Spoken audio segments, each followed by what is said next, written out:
नमस्कार,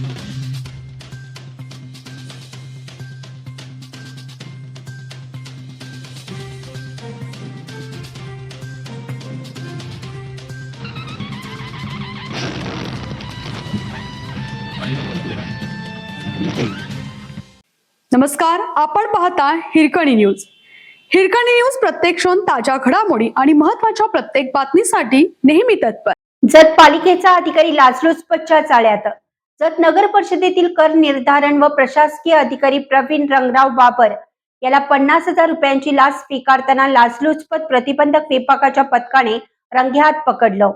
या कारवाईमुळे जत नगरपालिका वर्तुळात खळबळ उडाली आहे.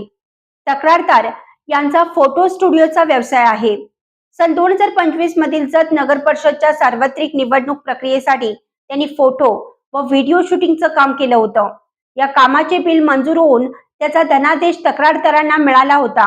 हे बिल मंजूर केल्याच्या मोबदल्यात बाबर यांनी 75,000 रुपयांच्या लाचेची मागणी केली होती. तक्रारदार यांचा फोटो स्टुडिओचा व्यवसाय आहे. सन 2025 मधील जत नगर परिषदच्या सार्वत्रिक निवडणूक प्रक्रियेसाठी त्यांनी फोटो आणि व्हिडिओ शूटिंगचं काम केलं होतं. या कामाचे बिल मंजूर होऊन त्याचा धनादेश तक्रारदारांना मिळाला होता. हे बिल मंजूर केल्याच्या मोबदल्यात बाबर याने 75,000 रुपयांच्या लाचेची मागणी केली होती. या प्रकरणी तक्रारदाराने सांगली ACP कडे तक्रार केली होती. तक्रारीची पडताळणी केल्यानंतर लाचलुचपत प्रतिबंधक विभागाने जत येथे सापळा रचला. यावेळी झालेल्या तडजोडीअंती 50,000 रुपयांचा व्यवहार ठरला.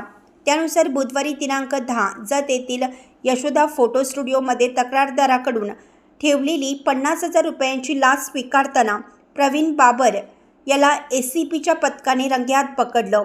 ही कारवाई लाचलुचपत प्रतिबंधक विभाग सांगलीचे पोलीस उपअधीक्षक यास्मिन इनामदार यांच्या नेतृत्वाखाली पोलीस निरीक्षक योगेश चव्हाण, पोलीस अंमलदार प्रीतम चौगले, सागर नायकुडे, अजित पाटील, पोपट पाटील, उमेश जाधव, ऋषिकेश बडनीकर, मनोज निळकंठ, रामहरी वाघमोडे, धनंजय खाडे, सुदर्शन पाटील, चंद्रकांत जाधव, प्रकाश जाधव, राजेश मुदगल, महेश शेंडगे, विना जाधव आणि चालक विठ्ठल सिंग राजपूत यांच्या पथकाने केली.